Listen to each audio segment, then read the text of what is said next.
Itu Peggy Peron tuh memang ada. Menurut pengakuan dari orang menelpon saya. Bersedia kalau besok dipanggil. Peggy yang Cirebon gimana? Peggy Cianjur. Coba tanyakan langsung. Ya harusnya polisi merespon setiap informasi dari masyarakat ya. Itu mereka dilindungi apa gimana Pak? Kalaupun diperiksa kemudian tidak terlibat juga kan. Buktinya udah pas. Buktinya udah banyak itu. Ya itu ini kan informasi dari netizen semuanya kan udah bagus ya. Harusnya sih polisi ya dalam hal ini penyidik Polda Jawa Barat harus segera merespon. Diundang. Takutnya keburu kabur gitu kalau misalkan di 2014. Iya takutnya gitu Pak. Itu Peggy Peron tuh memang ada. Menurut pengakuan dari orang menelpon saya. Alright, ulala. Rasanya sudah jelas, bahkan semakin jelas bila kita masih mengingat kalimat yang disampaikan oleh kuasa hukum dari Peggy Setiawan terkait keberadaan atas nama Peggy Peron, dan tentunya dijelaskan pula bahwa Peggy Peron termasuk dalam anggota geng motor. Maka sangat relevan antara suspek dan kronologis peristiwa. Maka tak perlu untuk bersandiwara ataupun membelokkan kronologis peristiwa. Karena sedari awal sudah jelas, bahkan diperjelas oleh kalimat yang disampaikan oleh kuasa hukum dari Peggy itu sendiri. Alright? Faham kan? Masa sih tidak faham? Seharusnya lebih faham dan lebih jelas. Alright? Alright. Ulala. Jadi kalau dari kerusakan helm yang Fransiskus lihat di kamar jenazah ya pada saat itu, ya kelihatan tuh kan kerusakannya itu kalau dipukul-pukul sama orang dengan terbentur kan beda ya. Jadi kalau ada helm yang dirusak karena dipukul-pukul sama yang dibenturkan kan beda. Jadi kan Fransiskus bisa melihat pada saat itu helmnya Fransiskus, wah ini karena jatuh Apa ditimpa balok misalnya. atau dipukul nggak itu kira-kira kalau menurut lihat kerusakan ini, karena kan Kalau kerusakan dipukul pasti berulang-ulang kan? Ya. Kalau mukul kan, sekali, dua kali berarti kan ada bekas pukulannya. Beda yang kalau terbanting kan dus gitu kan. terus jatuh gitu kan, Helmnya untuk ke sini. full face ya. Full face. Jadi hanya kelihatan ininya aja. Ya. Iya. Dan itu helm agak ke atas ini loh, jadi belakangnya itu pasti kebuka. Agak yang model dia ini ya kayak itu yang Oh, model jadi itu. helm itu agak ke atas. Belakangnya kebuka. Segini Sangat mungkin kalau ini terbanting tanpa pelindungan kalau begitu.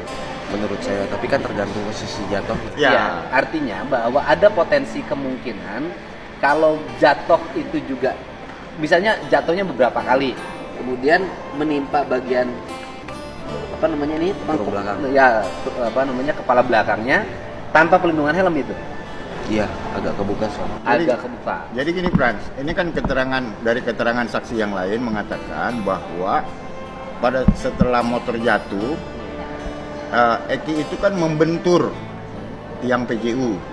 Jadi dengan kondisi model helm seperti itu, mungkin nggak bahwa di bawah helmnya itu kena benturan ya? Ada pesan nggak yang disampaikan? Paling untuk saudara Fitra ya. Ya silakan aja. Dia bilang kalau saya saksi ciptaan gitu, saya itu orang yang tidak dijama dari 2016, tidak dicari. Kalau misalnya saksi dianggap diciptakan oleh saya. Iya, itu sangat tidak benar menurut saya. Karena saya sendiri juga baru merasakan diperiksa dan dicari sama polisi itu di tahun 2024 gitu. Setelah peristiwa Peggy. Setelah Peggy. Waktu peristiwa Peggy, Frans diperiksa? Enggak, belum. Oh belum. Jadi berarti kan Frans ini mulai muncul sekarang dan kemudian bersedia menjadi saksi di PK 7 terpidana ini kan?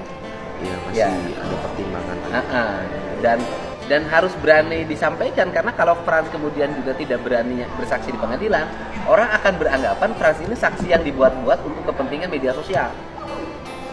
Itu Dibilang berani untuk saksi saya berani gitu. Tapi kan ada yang harus dipertimbangkan juga, jadi kayak perlindungan saksi dan segala. Oh iya, nanti dilindungi. Ya, kita akan lindungi Frans ya. Kita akan segera buat surat kuasa bahwa semua saksi bukan artinya menguntungkan kami. Saksi yang berani mengungkapkan kebenaran tentunya harus dilindungi oleh negara.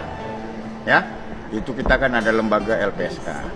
Namun pengajuan kepada LPSK ini kan kalau kamu sudah melakukan tindakan hukum, yaitu bersaksi.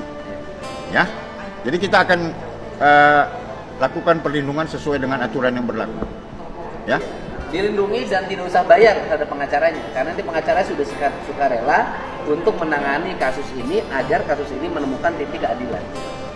Ya, jadi Frans, jadi nanti silakan dengan Pak Yanuta Barat, silakan Pak Yanuta Barat menjadi PH-nya dan nanti didampingi. Jadi kalau nanti ada klarifikasi atau apapun atau menjawab pihak lain, termasuk menjawab pengacara lain yang memberikan tuduhan-tuduhan, maka pengacara bisa menjadi wakilnya dari Frans untuk menyampaikan. Kasus Pina gimana, Bu? Ya, kasus Pina ya belok masuk ke museum. Ya, karena mau pilkada. Biar undang-undang itu cepat dirubah. Sekarang Rudiana, Gugun Gumilar, Aris Papua, nggak ada yang godok-godok lagi. Ya kan? Hilang begitu saja, aman kan? Rudiana aman kan? Aktif kembalilah. Aktifkan.